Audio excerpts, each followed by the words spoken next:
貴金屬及寶石交易商 B 類註冊要合規，做足措施俾個 like。GoBot， 記唔記得今日我哋下晝要做乜嘢啊？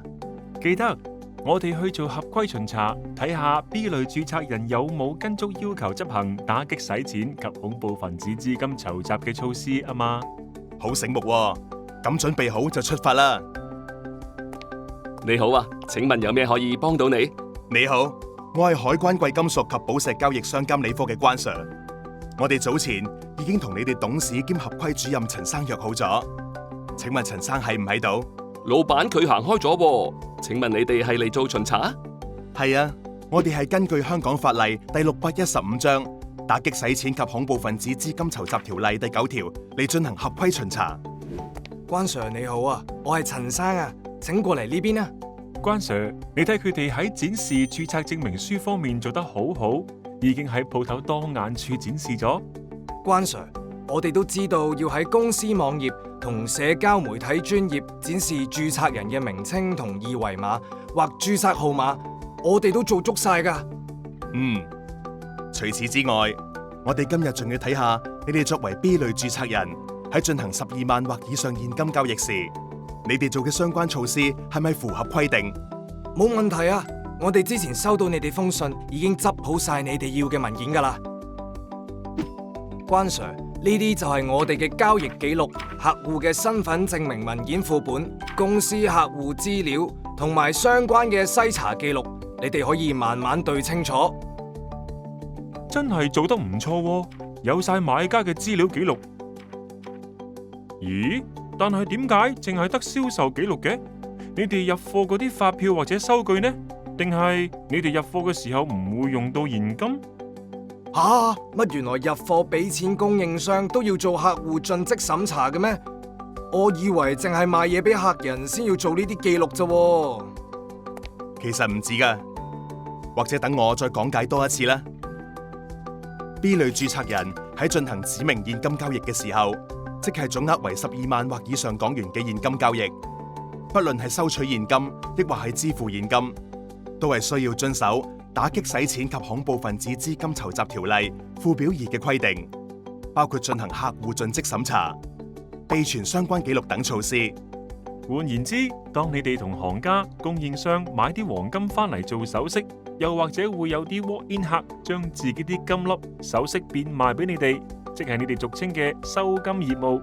但凡現金交易嘅金額達到12萬或以上港元嗰陣，你哋都要對客戶做盡職審查㗎。原來係咁㗎，我哋會即刻更新翻我哋嘅內部指引，同同事做翻培訓㗎啦。冇錯啊！如果 B 類註冊人違反附表2嘅規定，例如冇跟足要求去進行客戶盡職審查，或者備存記錄，關長可以採取紀律處分行動，當中包括公開譴責該註冊人、命令該註冊人採取糾正行動及繳付最高50萬港元嘅罰款嘅。你哋啲文件我哋會逐一審視，如果有需要會再聯絡你哋攞更多資料㗎啦。冇問題，我哋會配合嘅。另外，我哋想了解下你哋持續監察嘅措施，即係你哋點樣對現有客戶進行持續嘅盡職審查同埋監察交易嘅情況，同埋你哋公司對職員培訓嘅安排係點執行？啲培訓記錄放咗喺邊？包括新職員、前線、後勤、洗錢報告主任、經理級人員，包括內部審計人員及合規主任嘅培訓記錄。關 Sir 嚟咗啦，入嚟坐啊！為咗準備你今次嚟做合規巡查，我哋嘅文件同篩查系統都準備好晒㗎啦。因為你打算俾現金去買呢隻50萬嘅錶，根據法例，我哋要登記你嘅個人資料㗎。請你出示你嘅身份證或者旅遊證件啦。好啊，冇問題。咦？呢個經理啊，個客要俾現金，不過我哋系統顯示佢係 PEP， 係高風險客戶喎，我哋唔可以做佢生意啊。呢層啊，如果係高風險客戶，淨係執行客戶盡職審查係唔夠㗎喎。陳經理，你係公司嘅合規主任兼洗錢報告主任，你應該都知㗎。梗係知啦，呢個情況我哋要非常審慎，要對客戶執行更嚴格嘅盡職審查措施。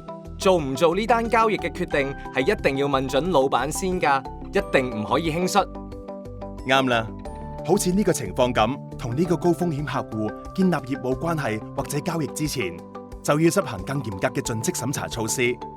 記得仲要取得高級管理層嘅批准，根據相關風險採取合理措施，取得實質資料及證據，例如向客戶索取額外資料，以確立該客戶及其實益擁有人嘅財富來源及資金來源，同埋對呢啲客戶執行更嚴格嘅持續監察。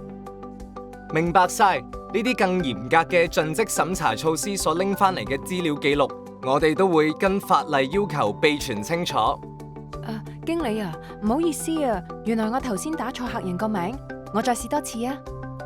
好似呢個情況咁，你哋要參考由可靠及獨立來源所提供嘅文件同數據資料，咁你哋去篩查同識別風險時就會準確同容易好多噶啦，仲可以留翻清晰嘅記錄添。知道，關 Sir。好在我同同事都有去聽你哋嘅打擊洗錢講座，呢啲步驟我哋絕對唔會漏嘅。